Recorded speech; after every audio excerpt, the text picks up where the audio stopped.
Ассалаумағалейкум достар. Өткен сабақта біз Open Server'де өз компьютерімізге жүктеген болатымыз. Енді WordPress-ті Open Server'ге орнататын боламыз.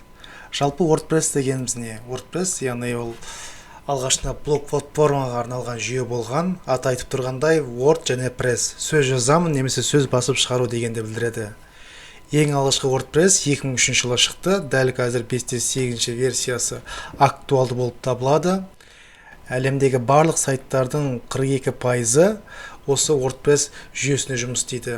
Блогтан бастап ақпараттық сайттарға дейін. WordPress-пен біз қалаған сайттар жасап шығарсақ болады. Блог, лендинг пейдж, интернет-магазин, ақпараттық портал, тағы басқа. Әр салаға өзіне қатысты керекті плагиндер бар. Мысалы, интернет-магазинге танымал WooCommerce деген плагин бар. WordPress-тің шоу-кейс бөліміне өтсек, мұнда WordPress-те жасалған танымал сайттарды көрсек болады. Бұл сайттар жиі жаңарып отырады. Енді WordPress-те орнату үшін біз қажетті тіл батырмасын басып алып, мұнда скачать батырмасын басамыз. Қарап отырғандай бізге PHP 7.4 версиясы, MySQL немесе MariaDB-ның 5.6 немесе 10.1 нұсқасы керек. Және де Apache немесе Nginx-те жұмыс істеуі қажет. Оның барлығы біз орнатылған Open Server'де бар. Sketchat WordPress-ті басамыз, автоматты түрде жүктейді. Енді бізге Open Server'де сайтымызға арнап база данных құруымыз керек. Ол үшін мен қазір Open Server'ді ашамын. Open Server'ді қосамын. Открыть. Автоматты түрде значок шығады. Запустить. Қазір менде Open Server қосылып тұр. Қазір настройкасына кіріп, модуль деген бөліміне өтіп тексеріп аламын. Яғни бізде PHP 7.4 версиясы, MySQL 5.6 версиясы орнатылған.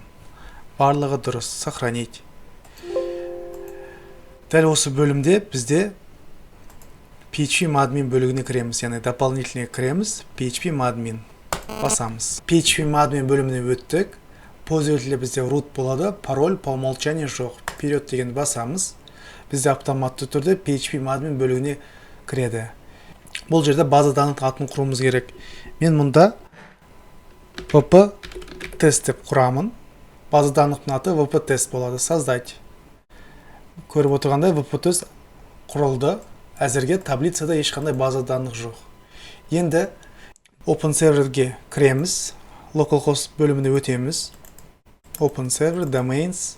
Осы жерге WordPress-тің файлдарын алдымен біз сайттың атауындай бір папка құрып аламыз. Мен яғни wp-test деп құрамын. Осы жерге біз WordPress-тің барлық файлдарын жүктейміз. Мінекей, біз қазір WordPress файлдарын жүктедік. Енді серверді бір перезагрузкаға жібереміз. Перезапустить.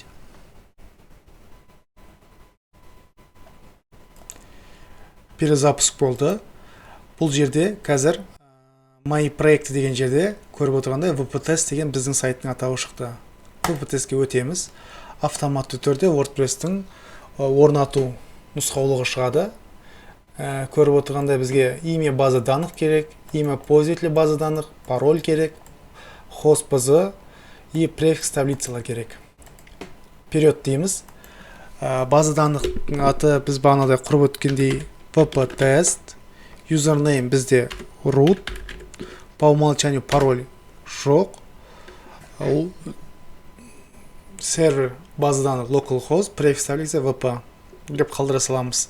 Префикс таблица туралы алдыңғы сабақтарда толығырақ айтып өтетін боламын. Әзірге осылай қала тұрсын. Отправить дейміз. База данныхтың бәрін тексерді. Бәрі орнықты. Запустить установку. Келесі WordPress-тің баптауына өттік. Енді название сайтымыз атауын жазамын. Мен WordPress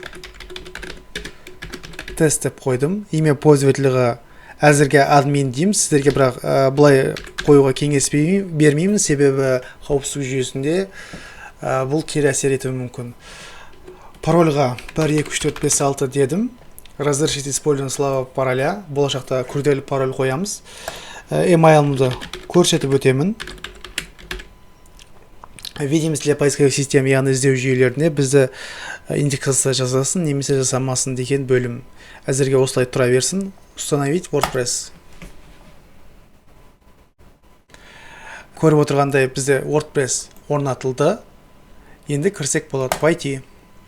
Имя пользователя бізге админ, пароль 1 2 3 4 5.